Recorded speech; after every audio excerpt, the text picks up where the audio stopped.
I'm Ricky Jay for Jay's Journal. Whenever I am in the wrong place at the wrong time, I think of Andrew Oehler. His autobiography, The Life, Adventures, and Unparalleled Sufferings of Andrew Oehler, was published in Trenton, New Jersey in 1811. Born in Germany in 1781, Oehler left home at age 13 in search of adventure. He had a knack for turning up in the briar patches of life. In post-revolutionary Paris, he was jailed for supposedly violating the chastity of a woman he never touched. In Hamburg, he narrowly escaped beheading when he was convicted of a murder he did not commit. On a voyage in the China Sea, he was shipwrecked and stranded on a deserted island. On another sea venture, his boat was boarded, and he was impressed into service by British pirates. In Mississippi, Oehler was robbed by bandits who divested him of his entire fortune, which at the time consisted of 400 horses. He was assaulted by men who wanted him to reveal the secrets of Freemasonry, and he was set upon by the brother of a murderer whose conviction was based largely on Oehler's testimony. In the swamps of Pensacola, he was stranded when his horse was bitten by a rattlesnake and died. Arriving in Haiti, he found himself in the midst of Toussaint Louverture's uprising where, to avoid a firing squad, he accepted a commission in the Revolutionary Army.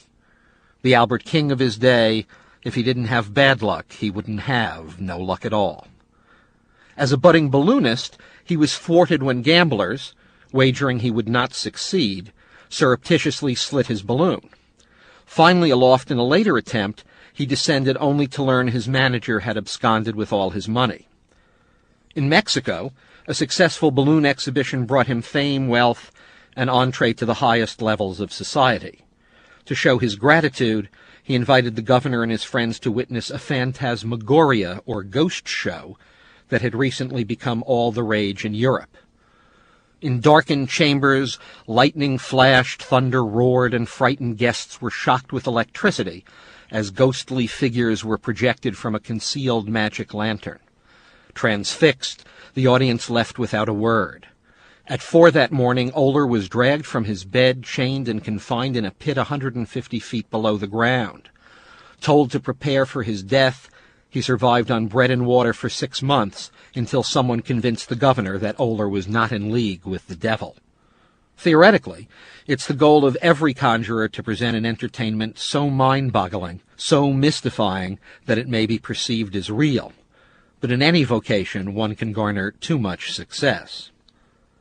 To honor a long-standing contract for a less superstitious group, I arrived in South Africa just in time for the Soweto student revolt in 1976.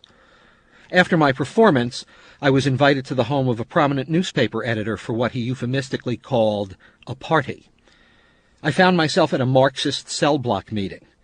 Conflicting interpretation of doctrine signaled an early end to the festivities as the group, including my host, spilled shouting onto the streets and dispersed. I was left alone, confused, and very, very lost. Wandering aimlessly, I found myself in front of a theater and I purchased a ticket for the performance of a circus company from mainland China. 40-some acrobats in matching Mao jackets rushed onto the stage. They presented a neatly choreographed march wielding rifles that they would toss, spin, and heft neatly from shoulder to shoulder, all the while singing, in English, "Tie a yellow ribbon round the old oak tree." Whenever I am in the wrong place at the wrong time, I think of Andrew Oehler. I'm Ricky Jay for Jay's Journal on KCRW.